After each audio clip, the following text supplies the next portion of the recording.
Assalamualaikum warahmatullahi wabarakatuh. Selamat datang kembali Sobat CPNS tentunya di Bimbela Channel. Bahasan kita kali ini adalah terkait dengan 6 kesalahan yang harus kita hindari dalam mendaftar CPNS di laman SSCN ya. Jadi eh, kelihatannya mungkin nanti hal-hal sepele, tapi itu mungkin kalau kita tidak sungguh-sungguh, tidak teliti dapat mengakibatkan kita tidak lulus tes administrasi Bapak Ibu ya. Oke, apa saja 6 hal tersebut? Kita simak bersama. Yang baru bergabung silahkan bisa klik subscribe ya untuk selalu mendapatkan update terbaru dari kami tentunya di Bimbela Channel. Dan dari Bimbela kami doakan semoga Bapak Ibu lulus PNS maupun P3K di tahun ini. Amin Allahumma amin. Oke Bapak Ibu, kita mulai dengan yang pertama. Ini terkait dengan e-materai ya. Jadi penggunaan satu e-materai untuk berbagai dokumen ini tidak diperbolehkan ya. Apa itu e-materai? E-materai adalah versi digital dari materai yang biasa kita tempel pada dokumen penting. Jika materai biasa berupa kertas kecil dengan gambar tertentu, maka e-materai ini berbentuk kode unik yang bisa kita tempelkan pada dokumen elektronik, seperti file PDF atau di file Word. Nah, kemudian pertanyaannya, apakah boleh satu materai digunakan untuk berbagai dokumen? Jawabnya tidak ya. Satu materai hanya berlaku untuk satu dokumen.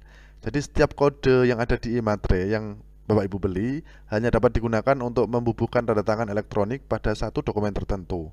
Setelah digunakan, kode tersebut menjadi tidak valid dan tidak dapat digunakan kembali untuk dokumen yang lain. Oke, Bapak Ibu, kita masuk ke hal yang kedua, yaitu tidak menggunakan foto formal latar belakang merah ya.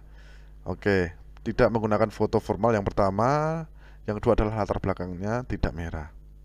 Jadi ketentuannya adalah latar belakang harus merah dan juga Bapak Ibu juga harus menggunakan foto formal yang kalau bisa jangan melebihi 3 bulan yang lalu ya, nanti akan beda wajahnya semacam itu.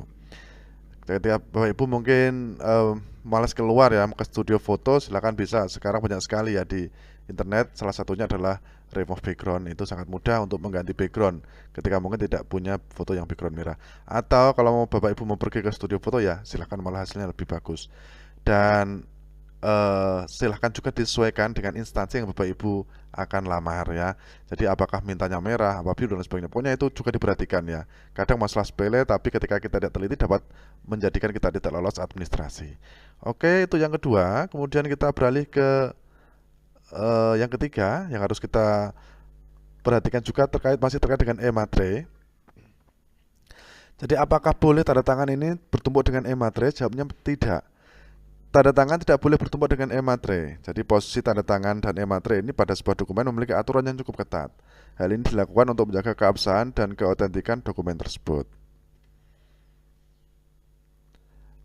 Nah, kemudian bagaimana posisi yang benar untuk tanda tangan dan e-materai? Nah, tanda tangan biasanya diletakkan di bagian akhir dokumen Bapak Ibu ya, di bawah, sebelah kanan dan lain sebagainya, atau sebelah kiri juga. Silakan nanti juga silakan ikut pedoman yang ada di Juknis. Setelah seluruh isi dokumen selesai ditulis, oke. E-materai posisinya itu bervariasi Bapak Ibu ya. Ada yang mungkin mintanya di atas tanda tangan, ada pula yang mungkin di samping sebelah kiri, semacam itu. Jadi silakan sesuaikan. Saya kira nanti ada contohnya juga kok, surat lamaran dan lain sebagainya, surat permohonan dan lain sebagainya. Kemudian tipsnya dari kami, yang pertama adalah perhatikan selalu ketentuan ya. Bapak Ibu silakan selalu perhatikan ketentuan yang berlaku untuk jenis dokumen yang Bapak Ibu buat. Jadi memang Juknis itu dipedomani betul-betul. Beberapa dokumen mungkin memiliki aturan khusus mengenai posisi tanda tangan dan e-materai Bapak Ibu ya. Oke. Kemudian yang kedua, jangan sungkan-sungkan atau jangan malu-malu untuk konsultasi ya. Di sana pasti ada nomor yang bisa dihubungi ya. Entah itu dari portal SCN, baik via email, via WhatsApp dan lain sebagainya. Silakan Bapak Ibu ketika ada keraguan-raguan, silakan dikonsultasikan saja. Oke. Itu yang ketiga. Kemudian berikutnya yang tak kalah penting, nomor 4 sampai 6. Yang pertama adalah banyak juga kesalahan di tujuan surat lamaran ya. Jadi surat lamaran tujuannya yang pertama harus betul, karena yang dibaca pertama kan ya itu kepadanya ya, kepada siapa. Kalau salah ya sudah mungkin langsung gagal semacam itu. Yang kedua Bapak Ibu juga dalam mengunggah dokumen ektp itu harus yang asli ya, jangan fotokopi ya. Oke. Dan yang terakhir adalah dokumen ijazah ini yang diunggah ini harus yang asli ya, jangan yang legalisir, apalagi yang cuma fotokopi tanpa legalisir. Nah, itu berat. Yang asli ya. Tapi kembali Bapak Ibu ya, dari poin 1 sampai 6, silakan Bapak Ibu nanti pedomani yang ada di Juknis ya. Ini adalah secara umum. Jadi nanti Bapak Ibu tetap harus mempedomani Juknis. Intinya kita mengajak dari Bimbela untuk Bapak Ibu teliti.